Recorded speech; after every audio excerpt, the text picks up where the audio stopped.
If former President Donald Trump does face some type of criminal indictment in 2023, it could come from either a federal or state prosecutor. The possibilities range from the U.S. Department of Justice, DOJ, and Special Counsel Jack Smith to Fulton County, Georgia District Attorney Fani Willis to Manhattan District Attorney Alvin Bragg, Jr. Smith is conducting two separate Trump-related investigations, one on government documents being stored at Mar-a-Lago, the other pertaining to the January 6, 2021 insurrection. Willis, meanwhile, has been probing Trump's efforts to overturn Democratic President Joe Biden's victory in Georgia after the 2020 election. But it is Bragg's investigation of alleged hush money payments to porn star Stormy Daniels that Trump claimed would lead to his arrest on Tuesday, March 21. Trump, in fact, was not arrested that day, but Bragg's investigation continues. Trump's army of defenders, from right-wing media pundits to Republicans in Congress, have been attacking Bragg relentlessly.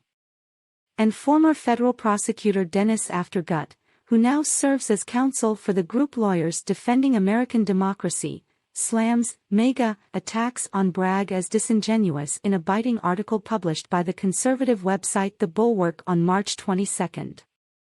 Over the weekend, Aftergut explains, MAGA Republicans trotted out their talking points on the anticipated New York indictment of Donald Trump for the $130,000 hush money payment he made to Stormy Daniels on the eve of the 2016 election.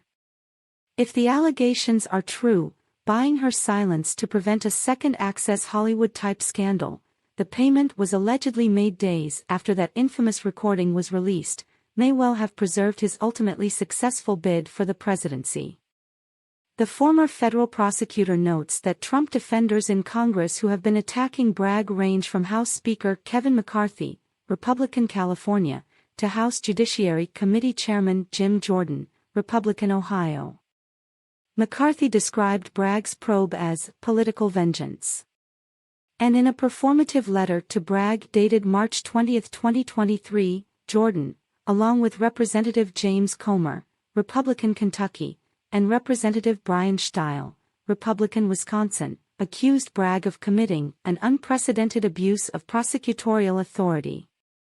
Much as Trump rival, Florida government, Ron DeSantis must savor the opportunity to take political advantage of his competitor's prosecutorial misfortune, which he did by referring multiple times on Monday, March 20, to the sordid specifics of Trump's alleged wrongdoing. The Florida governor also felt compelled to join the anti-Bragg fray, Aftergut observes.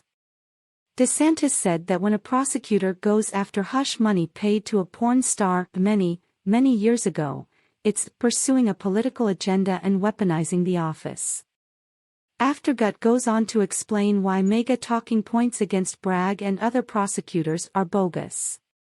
In effect, the attorney argues, Republicans are suggesting that Alvin Bragg wouldn't prosecute Joe Biden if Biden had bribed a porn star with whom he'd had an affair to keep her quiet just days before his election.